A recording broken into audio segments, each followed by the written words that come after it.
Morning and welcome. The May 16, 2023 meeting of the Transportation and Seattle Public Utilities Committee will come to order. The time is 9:30 a.m. I'm Alex Peterson, chair of the committee. Will the clerk please call the roll? Councilmember Herbold. Councilmember Morales. Here. Councilmember Sawant. Present.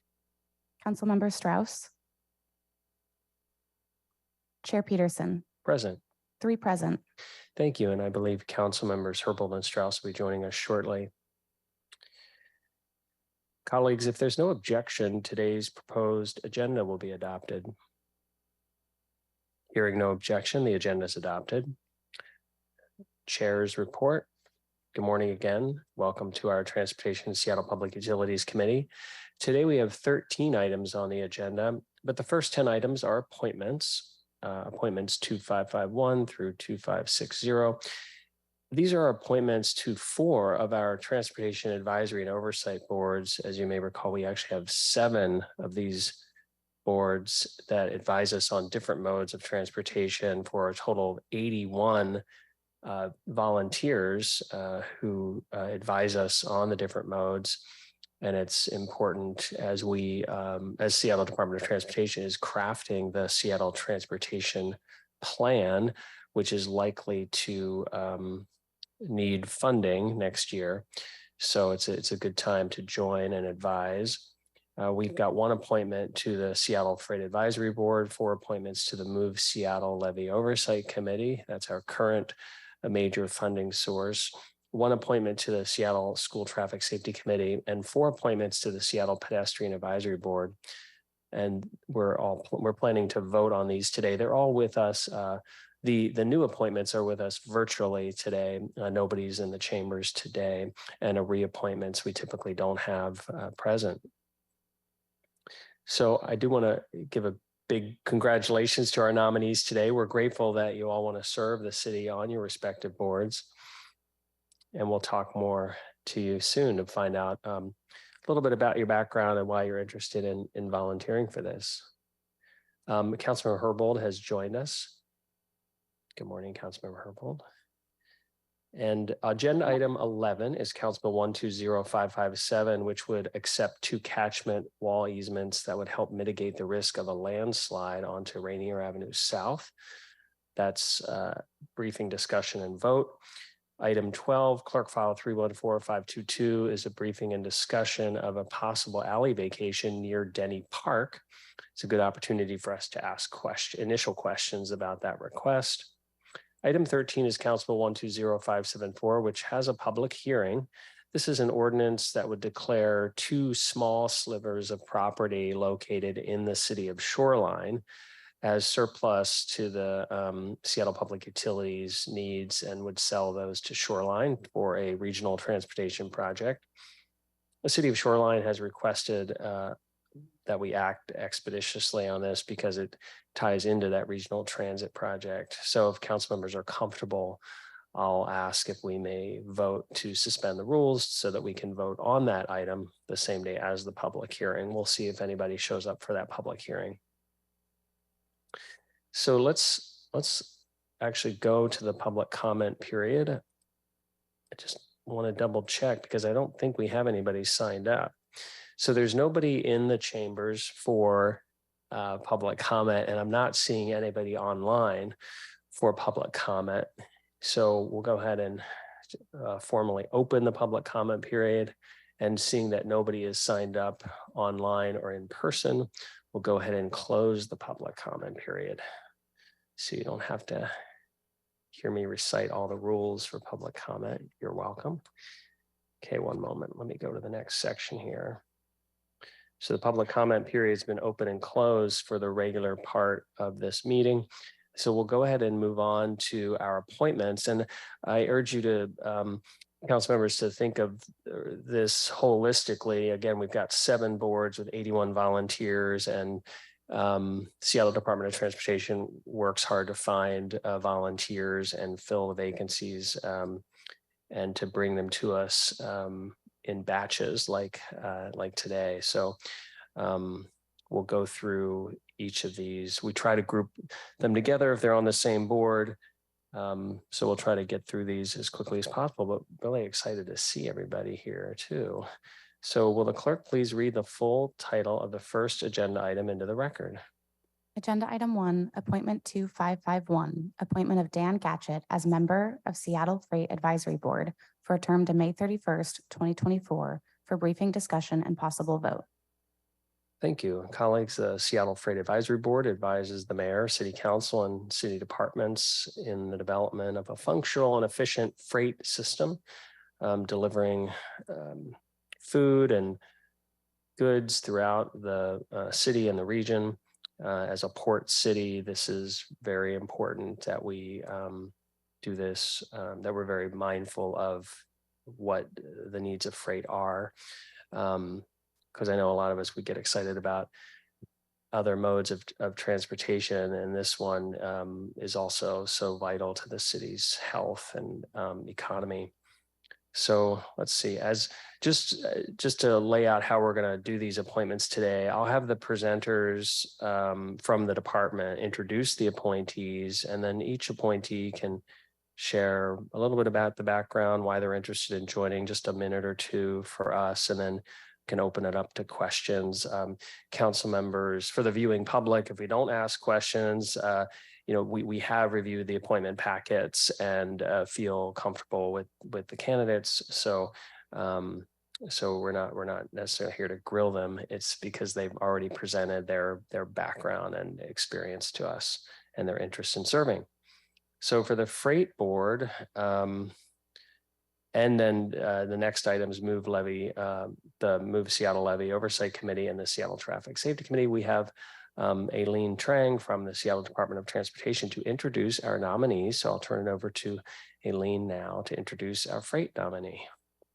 Good morning. Thank you, Chair. Good morning. Thank you, Chair Peterson. So the Seattle Freight Board Advisory Board members are able to bring their expertise to provide input on city policies, plans, and projects as they may relate to the freight capacity, safety, and access in throughout the city.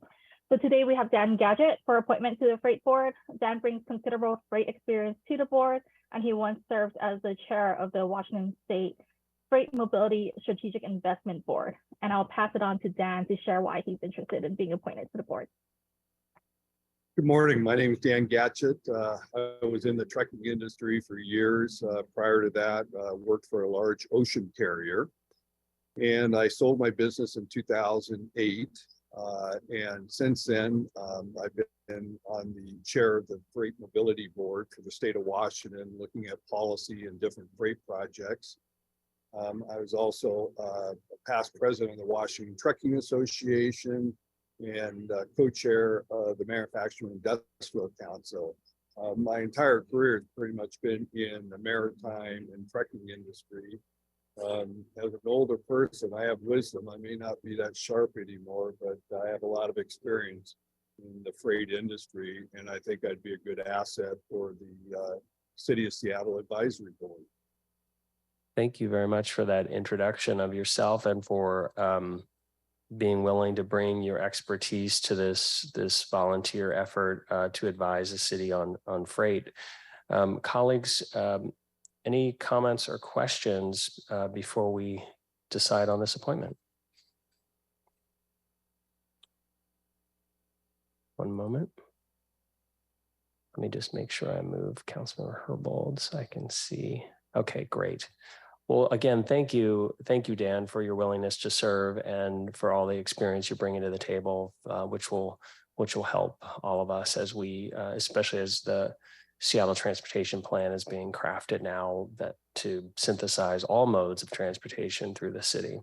We'll be hearing the Seattle Transportation Plan later in our committee this year. And so we'll be interested on how all the different advisory boards feel about that.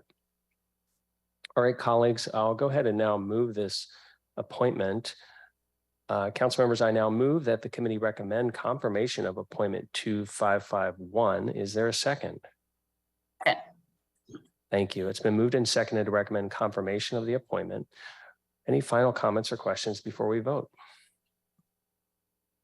Okay, will the clerk please call the roll on the committee recommendation to confirm appointment 2551, item 1 on our agenda? Councilmember Herbold, Yes. Councilmember Morales, Yes, sorry. Councilmember Sawant, Yes. Councilmember or Chair Peterson, Yes. 4 in favor, none opposed. Thank you. The motion carries, and the committee recommendation to confirm appointment 2551, Dan Gatchett, will be sent to the May 23rd City Council meeting. Thank you very much, Dan, and thanks Aileen for introducing him. Okay, will the clerk please read the full titles of the second through fifth agenda item into the record? Agenda items 2 through 5. Appointments 2552, 2553, 2559, and 2554.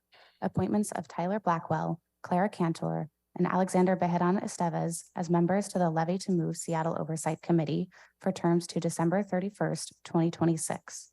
Reappointment of Samuel Ferreira as member to the Levy to Move Seattle Oversight Committee for a term to December 31st, 2026, all for briefing, discussion, and possible vote. Thank you. Colleagues, as you know, the Levy to Move Seattle is a $930 million 9-year measure that expires next year. So it's currently fully funded by property taxes. And I know that that's going to be an important discussion we want to have as early as this year on how would that possibly be renewed? Where will the funding come from? This is among my favorite oversight boards. I'm actually and a member of this board, so I attend every month, and it's a terrific group, all bringing their different expertises from different modes of transportation and making sure that that levy is being implemented, projects are getting done, that it's fiscally responsible, and there are really good discussions there. This is these are very important appointments, not only is the move, I mean, even though the Move Seattle Levy is entering its sunset phase, the actual levy empowers this oversight committee to make recommendations to us on how to do a new funding package in the future.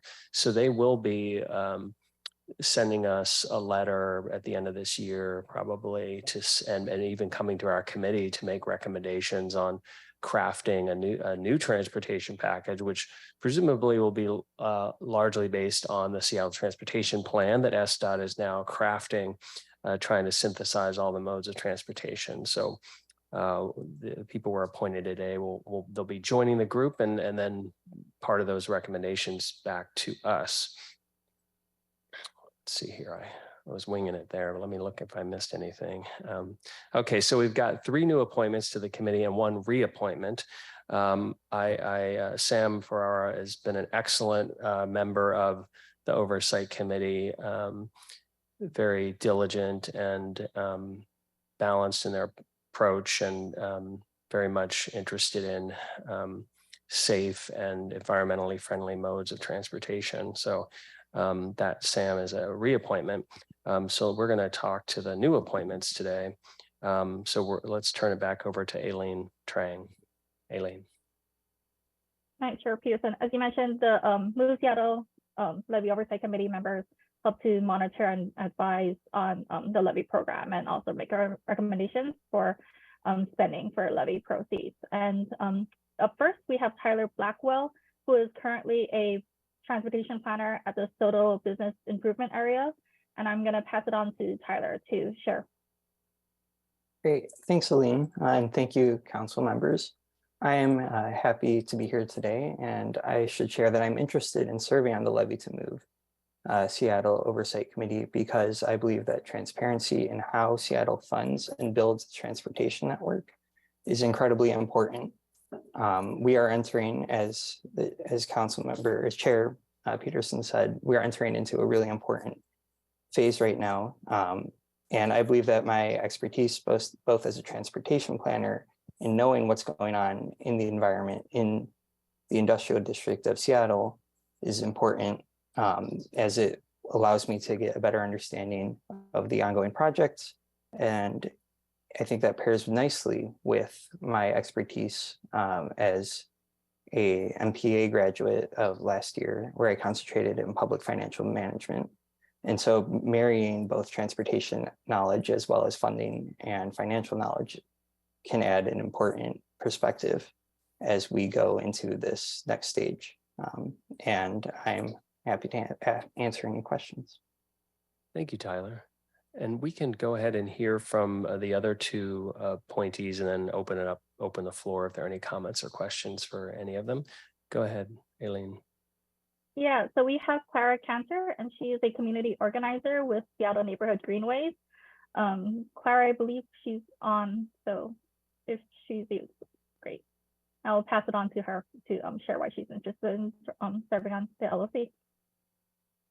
Thank you so much, Aline. My name is Clara Cantor, and I'm a community organizer with Seattle Neighborhood Greenways, like Aline mentioned, and a member of the Solidarity Budget Coalition and of Whose Streets Are Streets. I also get around Seattle by bike and transit, and I'm interested in serving on the Levy Oversight Committee, mostly because I'd like to see Seattle make really significant progress on building a city that works for people who rely on walking and biking and transit to get around the city.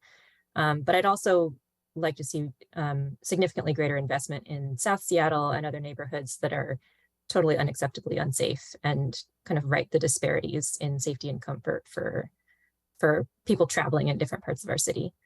I think my work is really rooted in people and in community needs, and I'm eager to be a part of this committee. Thank you very much. We'll hear from the third appointee, and then we can open it up to any comments or questions. Go ahead, Aileen. So for third, we have Alexander Ezevich, who's a staff attorney at a nonprofit that represents survivors of gender-based violence. And I'm going to pass it on to Alexander. Sure. Thank you so much, Eileen. I'm interested in joining the Levy Oversight Committee because it's important to me that we ensure that our streets are safely funded, completely funded, and they're safe for all Seattleites. As we know, the city has been experiencing an increase in traffic accidents, especially in the southern neighborhoods in Seattle. And I believe that it is part of the Levy Oversight Committee's responsibilities to ensure that projects are sufficiently funded to ensure that transit is safe all over the city. And I plan on using my expertise as an attorney to make sure that the city is held accountable and to make sure that funds and all the work that the city does is being used to improve the lives of all Seattleites. Thank you very much, Alexander. So, colleagues, any comments or questions for Tyler, Clara, and/or Alexander? Councilmember Morales. Thank you. I just want to thank all of you for your willingness to serve. Look forward to getting to know Tyler and Alexander better. Clara and I worked together before to make sure that the South End issues begin to get resolved so that we can stop seeing so many fatalities on our streets, not just in the South End, but across the city, and look forward to the work that we will have to do next year to make sure that we get projects funded that will increase safety for everyone in the city. So thank you all for your willingness to serve. Thank you, Councilmember Morales. Colleagues, any other comments or questions for these great appointees? All right, well, let's go ahead and move to a vote. Council members, I now move that the committee recommend confirmation of appointments 2552, 2553, 2559, and 2554. That's Tyler, Clara, Alexander, and Sam. Is there a second? Second. Thank you. It's been moved and seconded to recommend confirmation of these appointments. Any final comments or questions before we vote? All right, will the clerk please call the roll on the committee? Yes. Yo, Councilmember Herbold. Sorry, I was just clearing my throat. Getting ready to give a big enthusiastic yes. All right. Thank you. Will the clerk please call the roll on the committee recommendation to confirm appointments 2552, 2553, 2559, and 2554, items 2 through 5 on our agenda? Councilmember Herbold, Yes. Councilmember Morales, Yes. Councilmember Sawant, Yes. Chair Peterson. Yes. 4 in favor, none opposed. Thank you. The motion carries and the committee recommendation to confirm these appointments will be sent to the May 23rd City Council meeting. Thank you, everybody, for being here this morning, and congratulations. All right. We can move on to the sixth item on the agenda. Will the clerk please read the full title of the sixth agenda item? Agenda item 6, appointment 2560, reappointment of Margaret McCauley as member to the Seattle School Traffic Safety Committee for a term to March 31st, 2026, for briefing, discussion, and possible vote. Thank you, colleagues. As you know, the Seattle School Traffic Safety Committee recommends new school crosswalk locations, crossing guard assignments, criteria for placement of crossing guards, traffic circulation plans for schools, and other important safety recommendations regarding our schools that are throughout the city. So I'll go ahead and turn this over one last time to Aileen Trang from Seattle Department of Transportation. Thank you, Chair Peterson. So today we have the reappointment of Margaret McCauley to the pedestrian safety seat on the committee specifically. Margaret is an environmental engineer with the US EPA and has been a great contributing member to the committee, including serving as its current secretary. She is a parent and feels strongly that students of all ages should be able to walk and roll safely to school, and we recommend her reappointment to the committee. Thank you very much. And colleagues, as is typical for our reappointments, we don't have them here. We are familiar with them from the earlier appointment and then their service, as well as their appointment packet, which is online for the public to view. And I know that as we roll out additional safety measures throughout the city, we are mindful about doing that around our public schools as well. And so this board does include Seattle Public Schools officials, which is helpful to have that intergovernmental look at the issues. So council members, if there are no comments or questions about this reappointment, I'll go ahead and move it. All right. So I now move that the committee recommend confirmation of appointment 2560. Is there a second? Thank you. It's been moved and seconded to recommend approval of this appointment. Any final comments or questions before we vote? All right. Will the clerk please call the roll on the recommendation to confirm appointment 2560, item 6 on our agenda? Councilmember Herbold, Yes. Councilmember Morales, Yes. Councilmember Sawant, Yes. Chair Peterson, Yes. 4 in favor, none opposed. Thank you. The motion carries and the committee recommendation to confirm appointment 2560 will be sent to the May 23rd City Council meeting. All right, let's go ahead and move on to the Pedestrian Advisory Board. Will the clerk please read the full titles of agenda items 7 through 10? Agenda items 7 through 10, appointments 2555 through 2558. Reappointments of David L. France, Chelsea Morrison, Natasha Riveron, and Maria Sumner as members to the Seattle Pedestrian Advisory Board for terms to March 31st, 2025, for briefing, discussion, and possible vote. Thank you. Colleagues, as you know, the Pedestrian Advisory Board contributes to several aspects of the city's planning and project development processes as they relate to pedestrian safety and access. They promote improved pedestrian safety and access by evaluating recommended changes in the city design guidelines and policies. We know that our new Seattle Department of Transportation, Greg Spotts, has made safety is #1 priority of the department, has elevated the traffic engineer to think safety first. And as we talk about traffic fatalities in our city, we know that pedestrians are the largest number of victims year after year in our city, victims of these collisions. And so what the Pedestrian Advisory Board is, their work is urgent. So let's go ahead and introduce our, we'll have Belen Herrera from Seattle Department of Transportation introduce or tell us about 3 reappointments. And then I think we have an actual new appointment. So that's excellent. Thank you. Go ahead, Bailyn. Thank you, Chair Peterson. Just want to quickly restate that the importance of the Seattle Pedestrian Advisory Board is definitely keeping a pedestrian perspective. And so today we actually have 4 reappointments. They're all reappointments. Okay, thank you. So the first one is David France. David is a recent student of UW where he was actively involved in student government and served on the UPass Transit Advisory Board. David is interested in topics related to equity, sustainability, and public health in our city. We also have Chelsea Morrison. Chelsea is a civil engineer and urban planner. Chelsea enjoys a car-free lifestyle in Belltown and is interested in equitable community engagement and providing safe facilities for all roadway users. We also have Maria Sumner. Maria has lived in Seattle for 8 years and currently resides in Ravenna.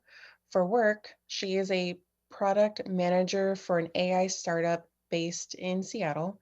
She spends a lot of time running and strolling on our local streets. She is active in her local community and is passionate about safe streets and a healthier, greener environment for pedestrians. We also have Natasha Revron. Natasha works for Safe Routes Partnership and is passionate about safe and walkable neighborhoods. Natasha previously worked with the National Complete Streets Coalition and wants to advocate for her neighbors as a member of the PED board. These members have been engaged members and are strong contributing members to the pedestrian board. Excellent. Thank you very much. It's great to see these all reappointments. And we really value their time and their contributions and recommendations to us, and encourage them to be heavily involved in the crafting of the Seattle Transportation Plan. And also just to let us know their views on things even throughout the year. We received a letter from the Seattle Pedestrian Advisory Board just a couple of months ago, urging greater action from the Seattle Department of Transportation to implement community-driven requests sooner and to remove some of the red tape to implementing crosswalks, for example. So really appreciate their willingness to serve again, to continue to serve. Thank you, Belen, for reintroducing them to everybody here. Of course, the appointment packets online, we've all reviewed those. So, but do want to see if anybody has any comments or questions before we vote on the reappointments. All right. I'll go ahead and move these forward. Council members, I move that the committee recommend confirmation of appointments 2555, 2556, 2557, and 2558. Is there a second? Second. Thank you. It's been moved and seconded to recommend confirmation of the appointments. Are there any final comments or questions before we vote? All right. Will the clerk please call the roll on the committee recommendation to confirm these appointments, items 7 through 10 on our agenda? Councilmember Herbold, Yes. Councilmember Morales, Yes.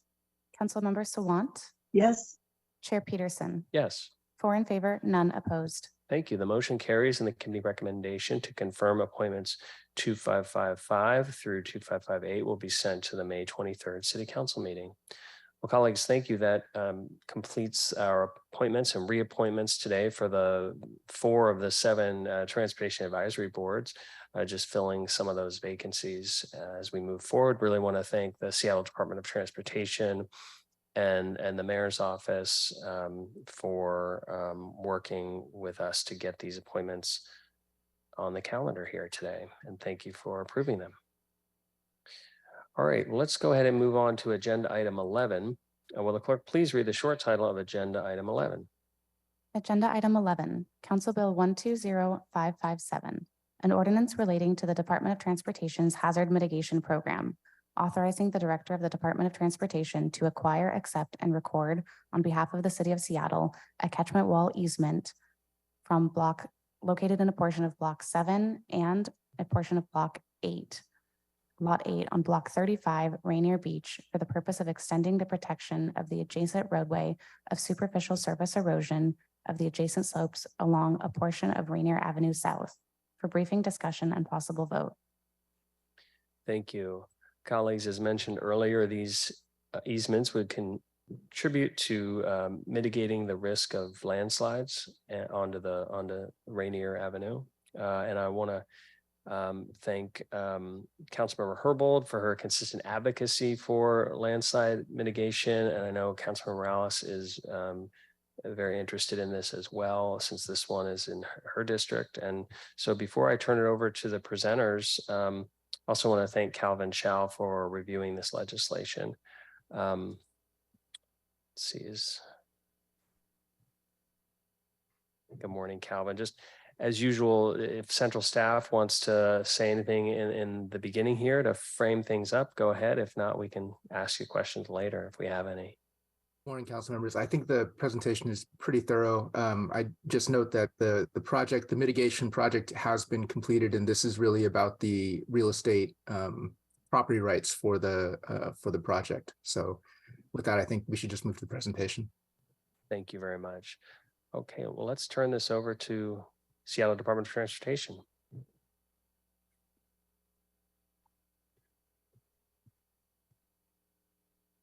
Good morning, council members. Morning. Let's go to the next slide, please.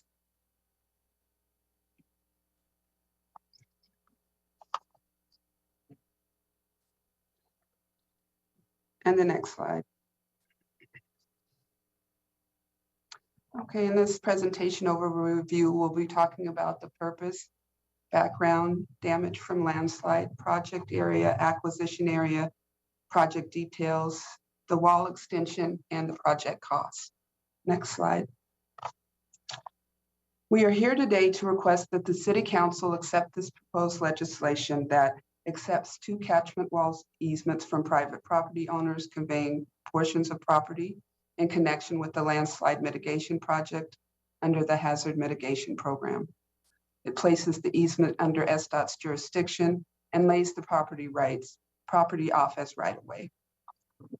Next slide, please.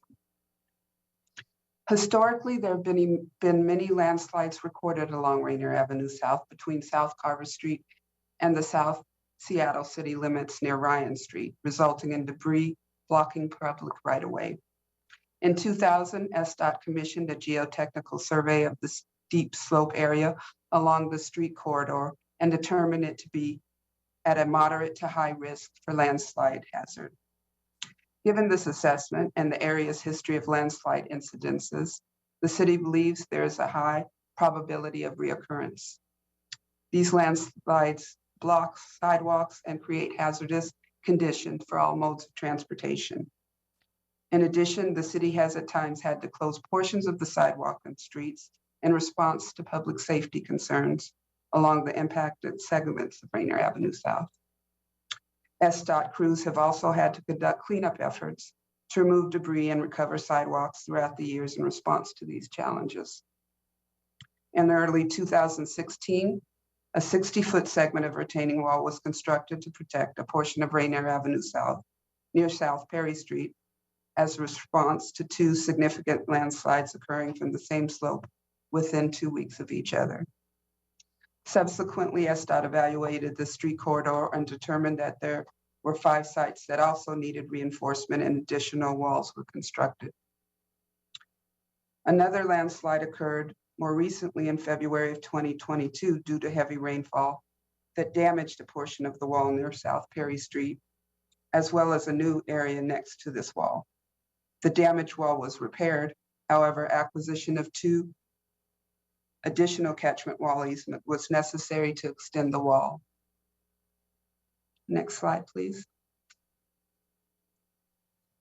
As you can see in these pictures, that you can see how the debris impacted the sidewalk and right-of-way, as well as the stabilization of the slope after the landslide. Next slide.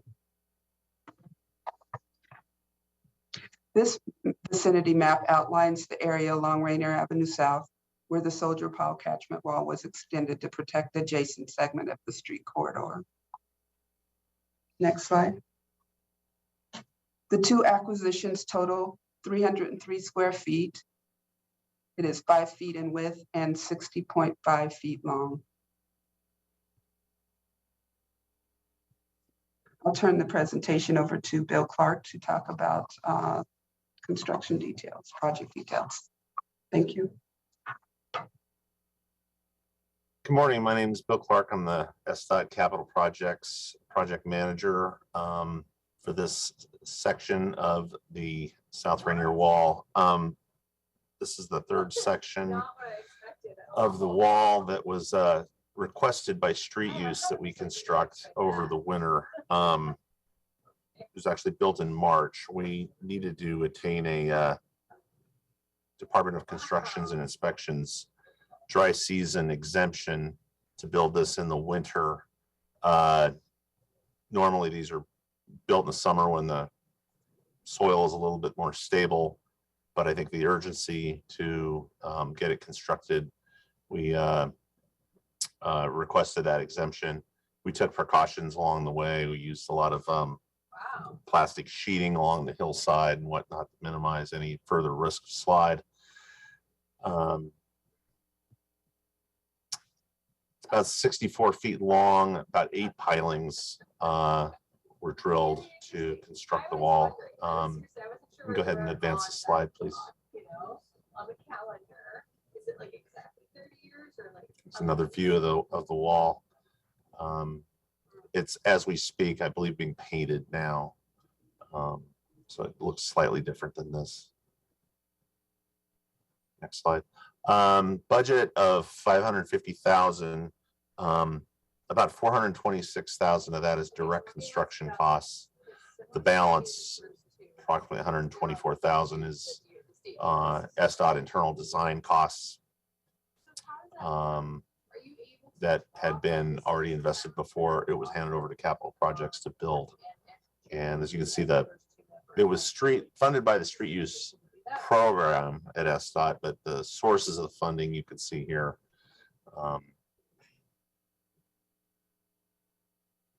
And that wall was constructed, like I said, in March, and it is complete now.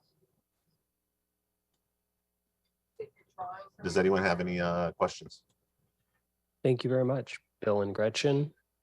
And just wanted to see if Calvin Chow wanted to add anything. No, nothing to add. Okay, terrific. Well, thanks to SDOT and your crews for getting that work done. It's important work, and for doing it during the winter when it was probably more difficult, but necessary to get done. Colleagues, any comments or questions before we approve this sort of cleanup land use work after the construction work has been completed? All right. Well, colleagues, I'll go ahead and move this. I now move that the committee recommend passage of this Council Bill 120557. Is there a second? Second. Thank you. It's been moved and seconded to recommend passage of the Council Bill. Any final comments or questions before we move to a vote? Okay, good. All right, colleagues, it's been moved and seconded. Let's go ahead and have the clerk please call a roll on the committee recommendation to pass Council Bill 120557, item 11 on our agenda. Councilmember Herpel, Yes. Councilmember Morales, Yes. Councilmember Sawant. Yes. Chair Peterson, Yes. 4 in favor, none opposed. Thank you. The motion carries, and the committee recommendation to pass Council Bill 120557 will be sent to the May 23rd City Council meeting. Thanks, everybody. Okay, let's go ahead and move on to agenda item 12, which is our penultimate item on our agenda. I had to look that word up. Will the clerk please read the short title of the 12th agenda item? Agenda item 12, clerk file 314522. Petition of BRE-BMR 8th LLC for the vacation of the alley lying within Block C, Bell 6 addition to the City of Seattle, for briefing and discussion. Thank you, colleagues. This is an early preview of a possible alley vacation for what's proposed to be a biomedical facility near Denny Park. We have the project team and the Seattle Department of Transportation. Gretchen, oh, thank you. We have the project team and the Seattle Department of Transportation, as well as Seattle Design Commission leadership here with us today. So I'll turn it over to them for their presentation. I think Beverly Barnett will probably go first. And then Lish Whitson from our City Council Central staff is also here. So actually, Lish, did you have any introductory remarks to make before we launch into this presentation?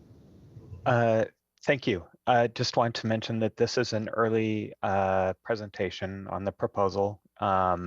It is beginning its review by city departments and the Seattle Design Commission. This is an opportunity for members of the public to hear about the project for the first time and for council members to provide early input before it becomes a proposal that comes back to you for a vote. Thanks. Thank you for that context. All right, let's go ahead and turn it over to our presenters. Okay, good morning. This is Beverly Barnett with SDOT, and we also have here Michael Jenkins from the Seattle Design Commission and Jackson Koch, who heads the design review group, development review group in SDOT, and is one of the first reviewers to see new projects. So we've asked him to join us to respond to questions, or if he has something he would like to share after we see the presentation. I think Lish really covered this, but this is a really important time for us. This is a brand new petition. There is a number of steps that a developer takes before they can petition. So we've all seen this and given our early guidance. Now we have the formal petition in and the more rigorous portions of the review begin. And this is one of the kickoff steps. And this creates an opportunity for members of the public or for members of the council to guide us as we step into the review. I think the most important piece is for us to look at the PowerPoint presentation.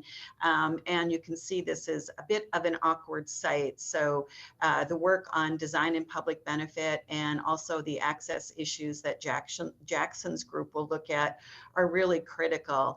I think next we were going to have Michael, and then if Jackson has comments, and then the bulk of the time on the presentation and questions from council members. So Michael, I think we had planned for you to go next.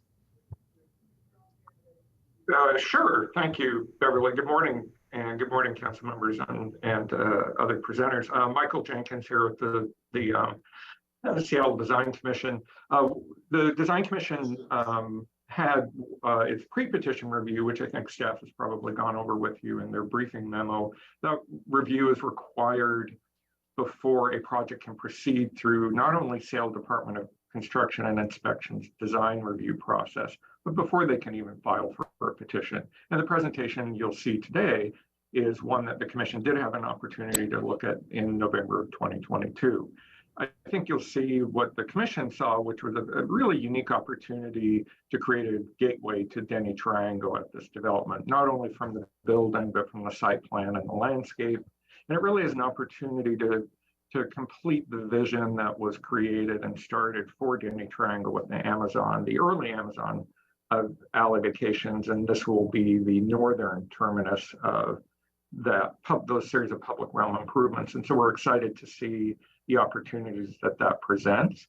I think you'll also see in the presentation some of the challenges that Beverly brought up, in particular with 8th Avenue, and trying to understand how the development team is minimizing the impacts of moving access from an alley to a street that would not normally see it, and how you maintain an active and interesting streetscape along 8th Avenue, given the movement of access and given the open space that you'll see in the proposal. We're excited to have this presentation before you today. So I will just go ahead and mute at this point, and I think pass it on to Jim Keller from Site Workshop. Sure. Hi, can everybody hear me? Yes. Okay, great. Brad, I don't know if you wanted to say any words. Yeah. Good to be in. Yeah, I just wanted to do a quick introduction. First off, I'm Brad with Biomed Realty. I'm leading the development efforts here in Seattle for the team. With us today, we have Site Workshop, who's going to do the presentation. We also have others from our team on the call as well, Perkins and Will from the design side. So super excited, and kind of echoing what Michael said, I'm excited about this opportunity here as the building transitions from what was the Amazon areas over to the new Denny Triangle area, and how this can be added to the streetscapes down there. So Jim, go ahead and walk us through the slide deck, please. Cool, great. Thanks, everybody. Good morning, council members, and thanks to everybody on the call here. As you've been staring at the title slide here, you can see our site with Denny Park in the foreground, and Dexter Avenue running through to 7th and 8th Avenue and Bell to the south. Push down. Oh, there we go. So zooming down over the top of the tree canopy of Denny Park and looking at the proposed development, this is a 2-tower development with the 18-story tower on Denny and an 11-story tower back on Bell Street. This site plan shows the alley vacated scheme. Of course, there's a entry and exit on 8th and a large open space showing up in the foreground here on Denny. It's below grade parking, 621 cars. It's got all of the code required parking, bicycle, short term, etc. And the reason for the alley vacation really is to improve pedestrian and bike safety. It's to create this meaningful public open space that's been similar to the open spaces that have been created to the south and all the Amazon blocks. It's to improve accessibility through the block. There's a lot of grade change between 7th Avenue and 8th Avenue, and the vacation of the alley really allows for a accessible connection through the site. And it also is going to enhance the right-of-ways all around the edges of the site and provide some extra benefits, like the completion of the protected bike lane along 7th and Dexter as it wraps around the corner. And of course, there's an increase in development potential. When we take a look at the alley, again, this is Denny up here on this top side of the screen, Dexter wrapping around to 7th, Bell on the right, 8th on the south. It's a 5,766 square foot alley. It is the last alley from Westlake to Denny. As we look at the aerial view here, you can see Bell Green Street on the south. And there's some real issues with this alley. This is the Bell Street side. There's the existing Bell Street 2-way cycle track on the north side of Bell. And currently, with the alley intact, there's a curb cut for deliveries and alley access that crosses over this 2-way bike lane, which creates a conflict, of course, especially with the downhill bikers picking up speed and coming down Bell. On the Denny and Dexter side, the alley ends in what probably is one of the most awkward alley endings in the city. I would guess, but you can see the pedestrian refuge island here with Dexter on the right and Denny in the front. And this alley really kind of creates a 5-way intersection condition. So as people exit the alley onto Denny, there's a lot of confusion as to how that can work. And this would be if you're standing on the magenta stripe here looking out to the northwest toward the Space Needle, and that sort of 5-way intersection that happens with this existing alley. Previous vacations in the site, it's been talked about. This is block 14, 19, 20, 21, 18, and block Z, our block here. So this is the last alley to exist within this portion of the Denny Triangle neighborhood. And really the alley, like we mentioned, has some issues with its north and south openings. The neighborhood context map, of course, Denny Park to the north, the green streets of Bell and Blanchard, the new protected bike lanes that are separated from the right-of-way along 7th Avenue here, changing back to this in-road painted bike lane on 7th and Dexter, and then again to a protected bike lane along Dexter to the north. There's painted bike lanes along 8th Avenue, excuse me. And some of the other things that affect the neighborhood, of course, are the streetcar as it comes up Westlake, the large open spaces and green spaces, and this potential future Sound Transit link extension. We're guided by a lot of neighborhood planning over the years. So there's the 2012 Westlake and 7th Avenue concept plan. There's the Denny Way streetscape plan that was done in 2013. It's a South Lake Union plan that affects 8th Avenue on the other side of Denny Park. The Bell Street concept plan, which you saw the cycle track that's been completed along this edge, previous photos, and of course the Market to Mohai Trail, which runs through the site. So far, we've had great community engagement starting in the fall of last year. In November, we met with Belltown United Community Council. In December, we met with South Lake Union Community Council. And then in March, Denny Triangle Neighborhood Association of this year. And in April, Seattle Neighborhood Greenways. And all of the discussion that we had with those groups was highly positive and supportive of the project.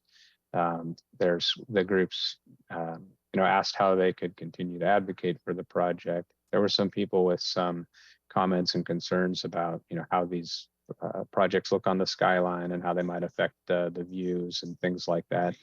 And so all those are being addressed through the design process. The opportunities with this site are really great. We're looking at this site as the gateway, as it was mentioned earlier, to this Denny Triangle neighborhood. It's really apparent with the entry and exits into and out of Seattle along Denny Way to Seattle Center. It's a key site that links over to Denny Park, and it really provides this opportunity to increase this green neighborhood, which has evolved over the last decade. There's a lot of diversity in open space now with the new developments and vacated alleys that have happened along the Amazon edge and throughout Denny Triangle. So this site really has the opportunity to continue to create that mid-block porosity that's happening to the south and really create this place where folks in Seattle can wander the streets and wander through the blocks and really feel like they're immersed in this urban arboretum or larger park that connects to our first park in the city. So some of the public realm enhancement that this alley vacation brings, again, are this ability to connect from 7th Avenue to 8 with this mid-block connection. This positioning of the buildings allows for this to be an accessible connection too, which is an important element for the site. It also is about consolidating the loading and parking. So we eliminate the curb cuts that happen in the alley, and we eliminate the existing curb cuts around the site and consolidate all of that to 8th Avenue for parking and loading. And again, it reduces that existing conflict with the Bell Street cycle track in this awkward 5-way intersection at the north side. When we look at a no alley vacation or parcel by parcel development and the code buildings that could be developed on this site, we see, we're not able to eliminate the conflict on Bell. The alley comes through to service and parking access for both parcels, and then somehow needs to exit back out on its existing northern point onto Denny and the intersection here. There'd be open spaces. The required open spaces would likely occur on the north side of the building. And then there is some potential setback opportunities around the edges of the site. The right of way and street improvement plans would be, toward the SIP code, and the cycle track would likely remain in place on the roadway. The alley vacated scheme, as you see here, let me page back up. The alley vacated scheme, as you see here, really allows for this ample open space with accessible routes through the site. It allows for the creation of the protected bike lane extension from 7th and Dexter around to Denny. Again, it consolidates that loading and access and eliminates the conflicts that happen on the north and south. So a quick overview of the public benefits that this project is proposing. The main one is the 7th Avenue cycle track continuation along 7th and Dexter as it wraps the corner. There is a pocket park that is being suggested on the north side of the North Tower that really relates to Denny Park as a complementary open space on that corner. And then at 8th Avenue and Denny, there's a pedestrian island that's input into the middle of the long pedestrian crossing to increase pedestrian safety along 8th. And then there's lots of voluntary setbacks along the building edges. On 8th Avenue, adjacent to the garage entries. There's a retail spill out edge and a voluntary setback of the building there. Larger voluntary setback of the Green Street along Bell. And then again, the closure of these alley conditions on the end that happen if they are vacated become a benefit in that they are improving public safety. We received a lot of comments from the Design Commission and Design Review Board, and all those comments were taken into consideration in the site plan that you see before. But the main comments were about really working on 8th Avenue and making 8th Avenue and Bell Street feel connected to the site. Not thinking about just the connections, the visual and physical connections to the Denny side, but the Bell Street side as well. So you see in the site plan, the architecture team worked really hard to bring the ground plane of the building back. The building tower above is overhanging that, but to really connect the pedestrian realm at the corners to the open spaces that are designed along the edge and the accessible paths through the site.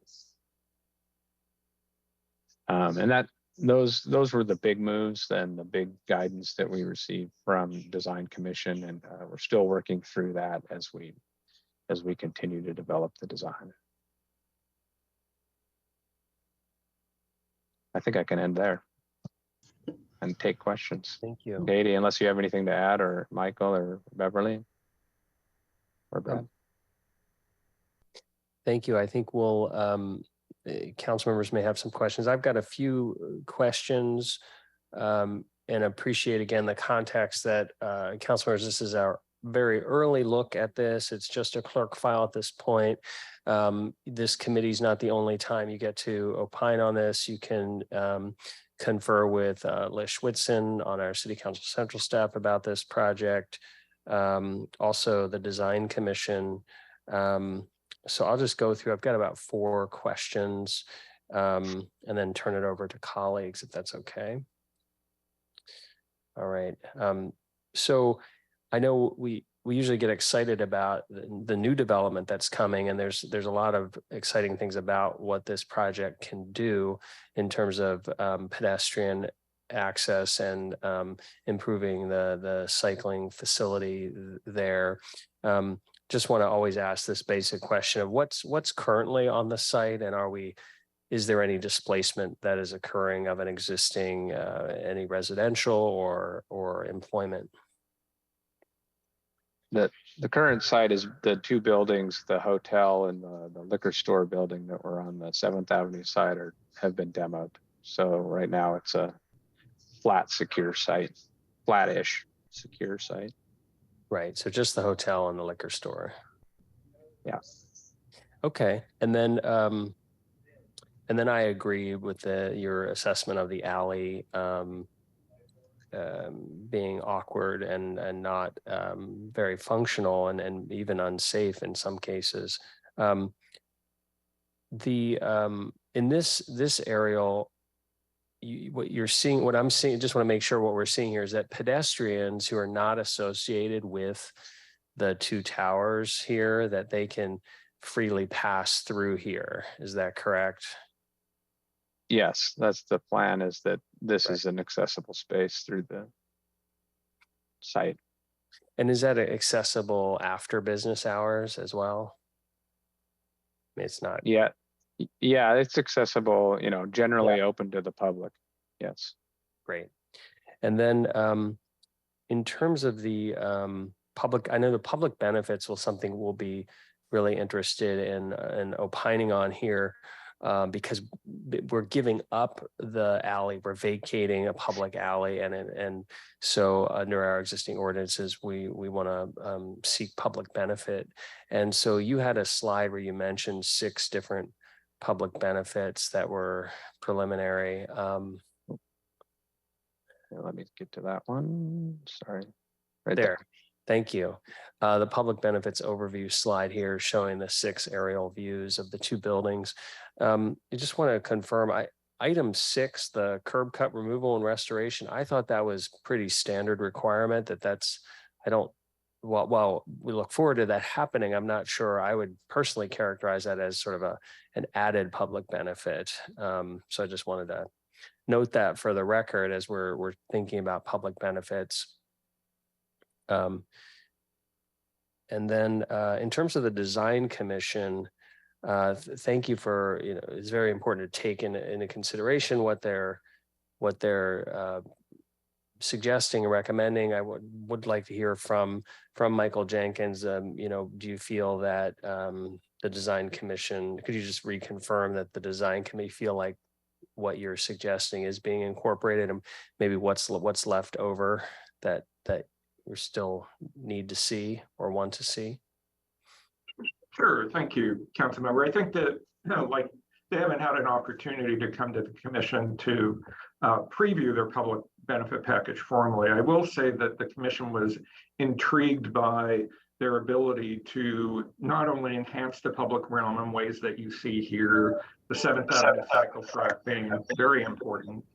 I think that the commission also challenged this team to look at both visual and physical relationships that they could create with Denny Park, understanding that Denny is a difficult street on a good day, but that there was an opportunity there to really leverage these open spaces and create a real connection to Denny Park, which is our, as you know, is our oldest park in the city. I think one of the other challenges for this team will be to try to understand, and I appreciate, while it's not listed as a formal public benefit, having significant public access through that diagonal open space.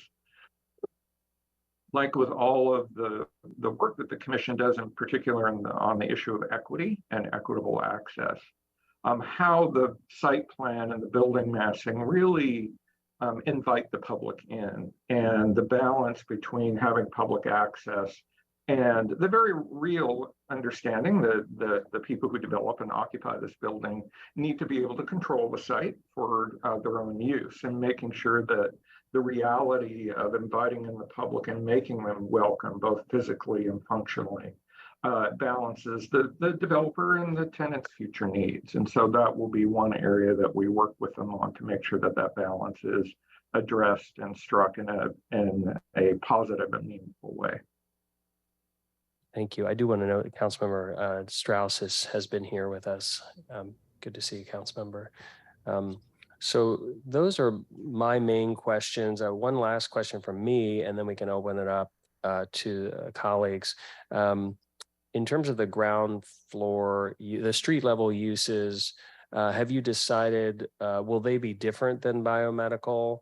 Will there be anything to make to activate the street, have pedestrians who aren't associated with those two buildings visit the two buildings? Obviously, you've got a lot of exterior space here available to the public, but are you going to be subleasing to any retail, for example? And then are you going to be providing any childcare on site for either for employees of those buildings or just childcare in general for the general population? There is I could answer a couple of the questions. There's a retail space that's proposed on the corner of 8th and Bell down on this edge. So that's likely a leased retail opportunity. And then there's been design iteration and talk about coffee shop spaces and lobby spaces that feel welcoming for people to come and walk through, like on the north building, this north lobby space out in front. And then there is also a discussion about an event space here that's kind of popping out from the south tower.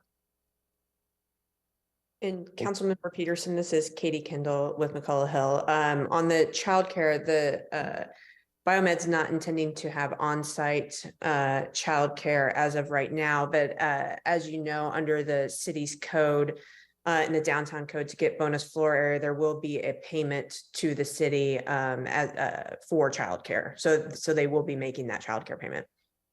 Thank you. Colleagues, those are my questions about this at this very early stage in their proposal or request for us to vacate the alley there. Any other comments or questions? And again, Lish Whitson's always available if you have those questions come up later.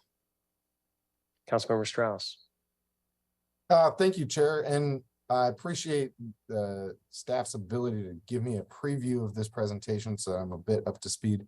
If you could cycle to the slide that demonstrates where the public benefit is. I think it was This one. not that one. Pulling up the presentation on my side. The next one.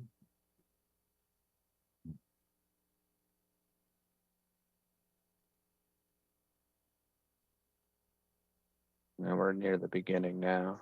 Right. The public benefit overview. Oh, here, reasons for vacation. Beverly, you know the slide I'm talking about. Was that not included on this presentation that you showed me? It is. It's down a couple more. Yeah, the next one. This one. Yeah, this is the public benefits overview. Is that the slide you mean, Councilmember Strauss? It's close enough. I was just trying to ask the question of, have the public benefits been met? I see that on this slide, there's required SIP work also included. Just one for number one, public benefit minimums have been met. Number two, we're not including required SIP work in those public benefits. And then number three, asking the question of, is the public plaza cut through? Is that publicly accessible, or is that not publicly accessible? Okay, I'll answer the first part of that, and then we probably want Jim Keller to speak to it as well, or maybe Jackson or Michael. I think at this stage, what you're looking at is what was in the vacation petition. So this is their initial proposal. As we go through our work, this will go through the Design Review Board, the Seattle Design Commission, zoning plans review, all of the SIP review and my review. And so one of the things we take a lot of care with is what are the obligations that a developer has to meet under the various codes and regulations, what might just be good design, and what really rises to the level of being considered a public benefit. So this is sort of the opening view, and as it gets refined, we'll have a clearer picture of what their obligations are and whether anything on the public benefit proposal is really more a design or an obligation. So it's very, very early on. This is where the starting point is. This has not been to the Design Commission yet for public trust or public benefit review, and it's still early in the SIP review. So nothing's finished yet. And That's I don't know if anybody else has something they want to add on those steps. And Councilmember Strauss, this is Katie Kendall again.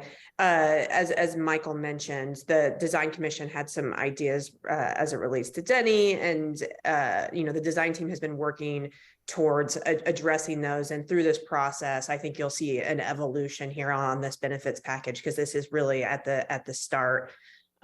So we're diligently working on responding to those comments and working with the commission and SDOT to refine these as we move forward through the process. You had also asked about the accessibility of the plazas. Those will be publicly accessible. We were not proposing them as public benefits. Some of the area will be needed for to meet bonus floor area criteria, et cetera.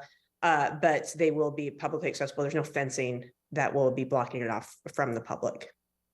Great. Okay. See a couple more hands, Chair, and then I had one last comment to make. Oh yeah, so Michael Jenkins, why don't you go first? Thanks, Councilmember. I'm gonna put Jim on the spot here for just a second. Jim and his firm, Site Workshop, really changed the face of this area of town through their extensive work on the Amazon projects. And one of the things that we had pointed out to them is that because Site Workshop really recreated this part of the public realm, we'll be very interested to see how they finish this, how they finish the blocks to the south, and how the public benefit package reflects really significant changes in the public realm that really favors the public in ways that change the face of Denny Triangle. So that was one of the challenges and compliments I think that the commission gave to the site workshop team. Let's see how you finish your work in this area. And so we'll be anxious to see how they do that and how they advance the public benefit package to reflect that work.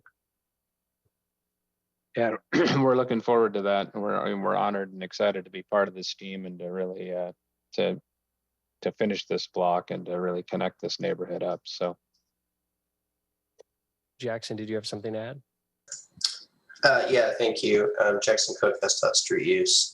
Just a quick comment. I don't know if Councilmember Strauss was on the call when Councilmember Peterson already made this comment, but from SDOT Street Use perspective, the one comment about the current public benefit package, like Councilmember Peterson said, the removal of the curb cuts on Bell and Denny that's called out exhibit number 6 on this slide, that would be a code requirement.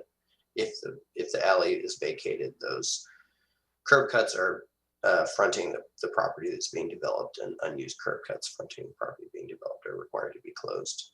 So that would not be part of the public benefit, but beyond that, I don't have a significant comment right now. Great, thank you, Chair. I'll just, if last comment here, if you could go to slide 5. I think this slide really, let's see, what number are we on here? We're at it's the one with the context photos. there we go. Context photos. This one just demonstrates the need for this and the benefits that we're receiving so eloquently, with the alley on the northwestern edge hitting Denny and Dexter in that way. This is not and then going nowhere. This is the alley to nowhere. And when you slide to we don't really need to jump around, but either slide 12 or 11, it just shows the benefit that even while that pass through is not part of a technical public benefit. Next slide. Yep, that one. Even I know that the public plaza is part of an additional density allowance. Still, this is a net benefit for the neighborhood where we remedy the alley to nowhere and we create more pedestrian flow through the community. So just really happy and pleased with this proposal. So really good job, everyone. Thank you. Thank you, Chair Strauss. Colleagues, any other comments or questions? And again, we'll look forward to the full public benefit package after they go through the design commission process and they get additional input there and be able to evaluate this more comprehensively later. This is just thanks to the council members before us who set up this process to have this early look so we could start to get familiar with the project that's being proposed, but we'll have it come back to us for more formal action later when public benefits are fleshed out and we have more details. But thank you to everybody for the early look. And it's just a briefing and discussion today, and we can, unless there are any other comments or questions, we'll go ahead and move to the final item on our agenda. Thank you, everybody. Thank you. Thank you. Thank you, everyone. I'll hit stop share.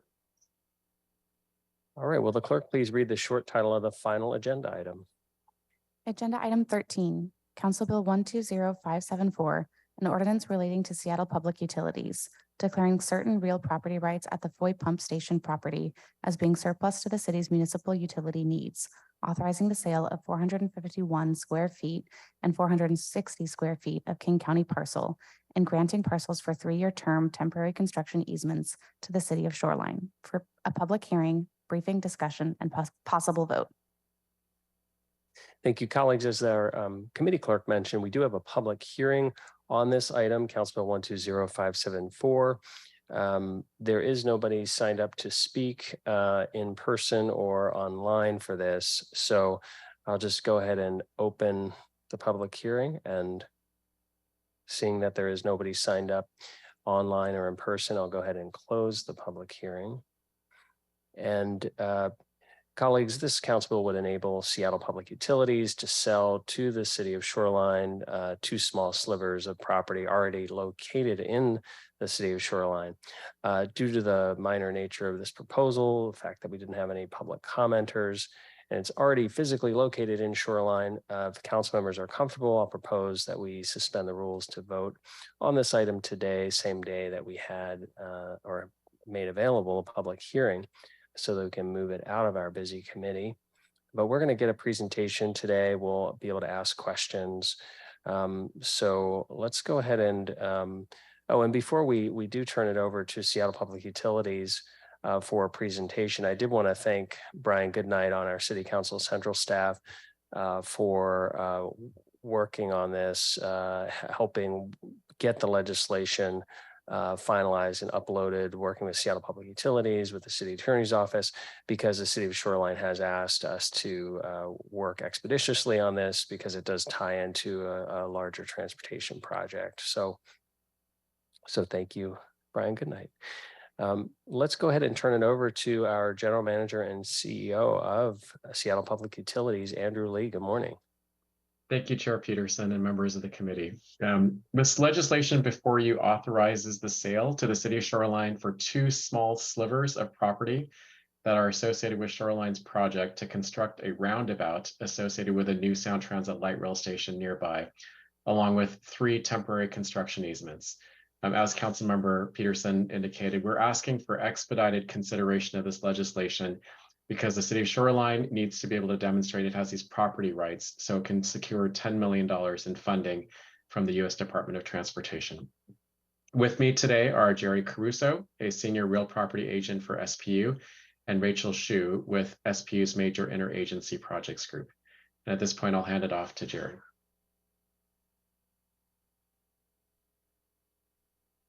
Thank you.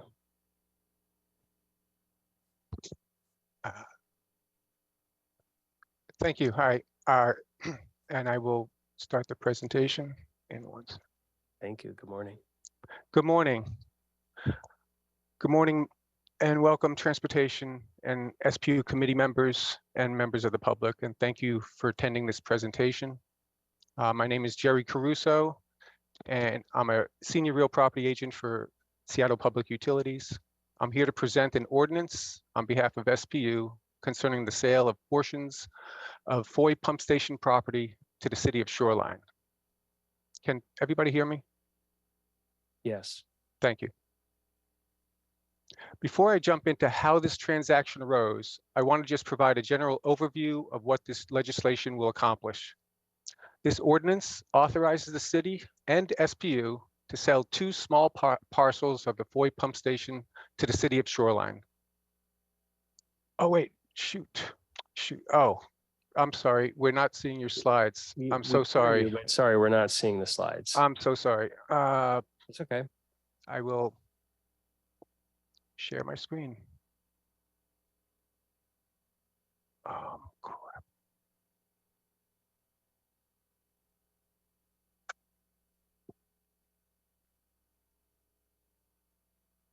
Are you seeing my slides now? Yes, we do see the presenter's view, so we see the the your notes as comments well. and such. If you want to just change it to the yes, I will. So sorry.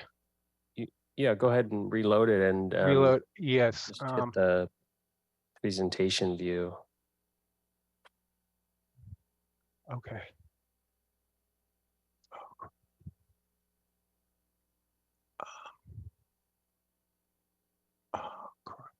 Gary, would you like me to share the slides for you? I have your if you could, that would be helpful. Thank you. I'm Sure, just I'll do having that. some difficulty with sharing the slides. I appreciate it.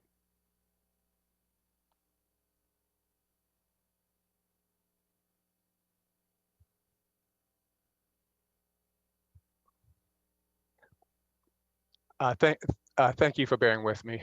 Go ahead. Okay. Before I jump into how the transaction arose, I just want to present a general overview of what this legislation will accomplish. This legislation will authorize SPU to convey two small parcels of Foy Pump Station to the city of Shoreline. The parcels to be conveyed are 911 square feet combined and will be dedicated as street right-of-way as part of a public project. In addition, this ordinance authorizes SPU to grant 2 temporary construction easements to Shoreline, each with a 3-year term, and one with the option to extend for an additional year. And finally, this ordinance does declare that parcels to be sold as surplus to the city's needs. Next slide, please. The pump station and the project are located just north of the Seattle city limits at 145th Street, directly across from Seattle's Jackson Park. Next slide. The pump station is comprised of 2 separate parcels that were purchased in 1933 for the city and placed under the jurisdiction of SPU's water line of business. It serves as a critical part of the municipal distribution system, controlling pressure and maintaining flow to deliver drinking water to ratepayers in the service area. Next slide.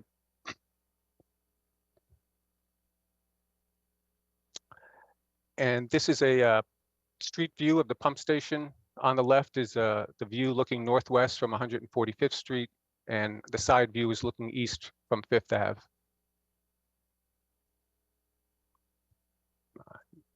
Next slide. Before I present the details of the transaction, I'd like to tell you how this transaction came about so you can better understand it in the context of the other adjoining projects. And please note that this is just a general overview of these other projects and how they relate to this transaction, and it's not intended to be a presentation of these transportation projects, but rather just the transaction at hand. As you know, Sound Transit has several ongoing projects in the region, one of which is the Linwood Link Extension Project, which extends the light rail from Northgate to Snohomish County. This extension will add 4 new stations, one of which is the Shoreline 148th Street Station, located just a few blocks north of the Foy Pump Station. The 148th Street Station created the need to improve the transportation corridor at the intersection of 5th and 145th Street, right where the Foy Pump Station is located. And that prompted a joint project with WashDOT and Shoreline called the I-5 Interchange Improvements Project. The Foy Pump Station transaction is just one of many components of Shoreline's interchange project. So as you can see, these are cascading and linked projects that are dependent, and schedules are very interlinked. Next slide, please. The new elevated 148th Street Station will connect to the new Sound Transit BRT service and will include a new parking garage. This is a general depiction of the planned improvement areas and shows the location of the 148th Street Station in relation to the Foy Pump Station. And it also shows the transportation corridor that's being improved. And again, please note that this is not showing all of the project improvements associated with Shoreline's South Station or with the interchange project. Next slide, please. Shoreline's interchange project will improve safety and multimodal access along the 145th Street corridor and help connect to the new light rail station that's planned to open in 2024. The interchange improvements will enhance transportation mobility, reliability, and safety for all users, including pedestrians, bicyclists, and public transit users. The signalized intersection will be replaced with a new roundabout and requires Shoreline to acquire a small portion of the Foy Pump Station to enlarge the intersection for improved multimodal access. The conveyance of these Foy parcels are required for Shoreline to properly adhere to the design improvements of that intersection. Next slide, please. This is just another project plan of the proposed transportation corridor improvements, showing the signalized intersection being replaced by the roundabout and requiring that the acquisition of those 2 small slivers of land to enlarge that intersection. Next slide, please. As depicted on the plan, the parcels to be sold are small slivers of land that have limited functional use and are best suited for street right-of-way, considering their location at the intersection of two arterial roads.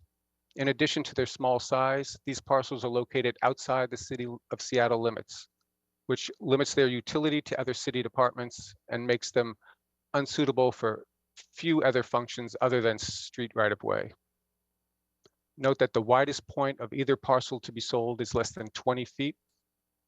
And moreover, shoreline zoning code setbacks and other land use restrictions would further limit any use or functionality of these small parcels.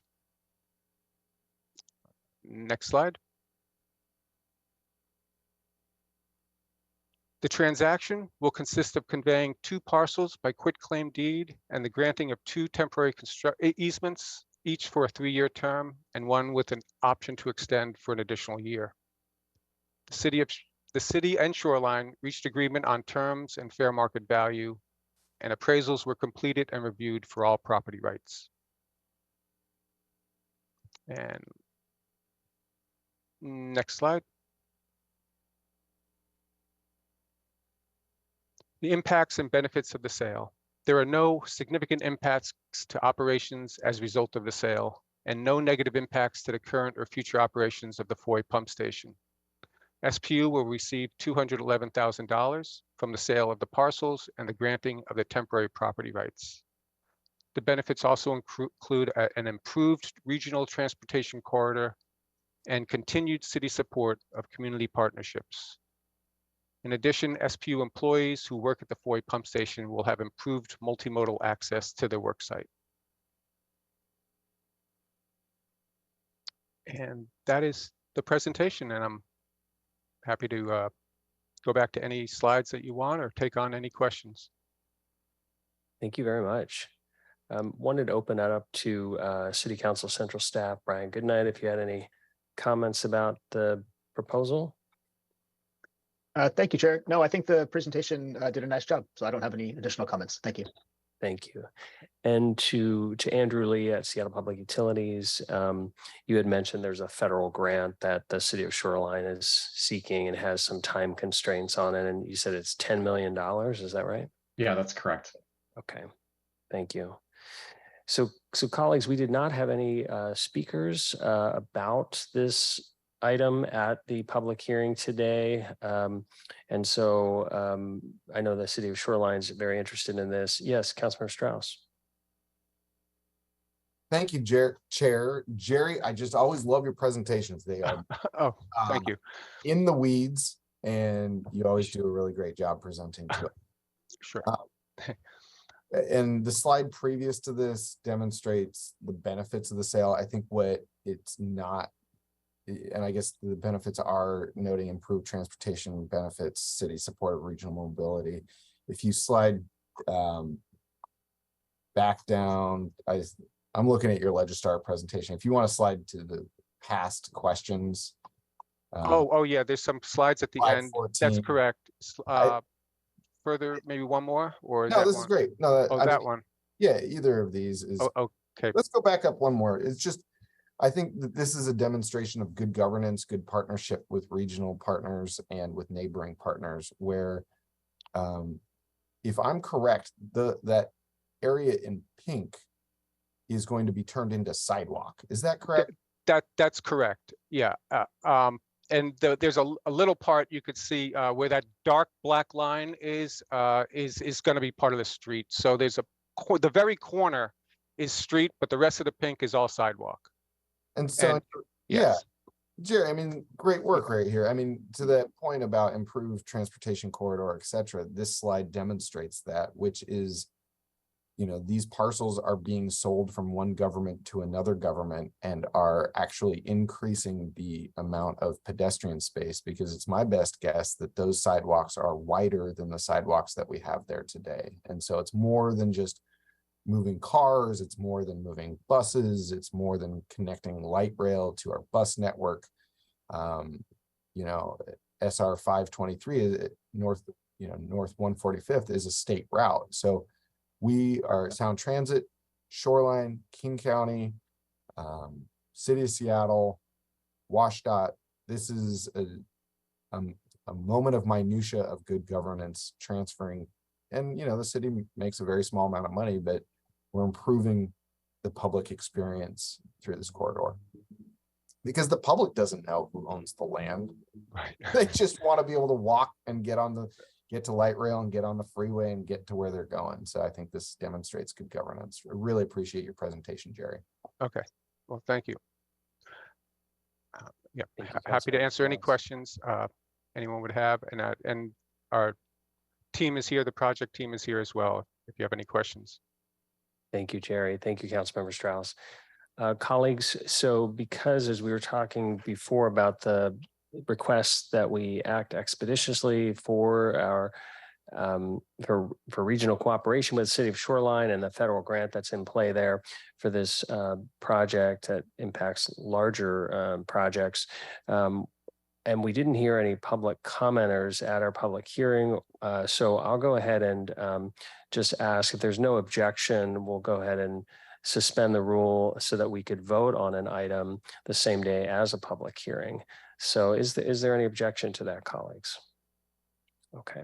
All right, hearing no objection, the council rules are suspended to enable us to vote on a council bill the same day that we held its public hearing.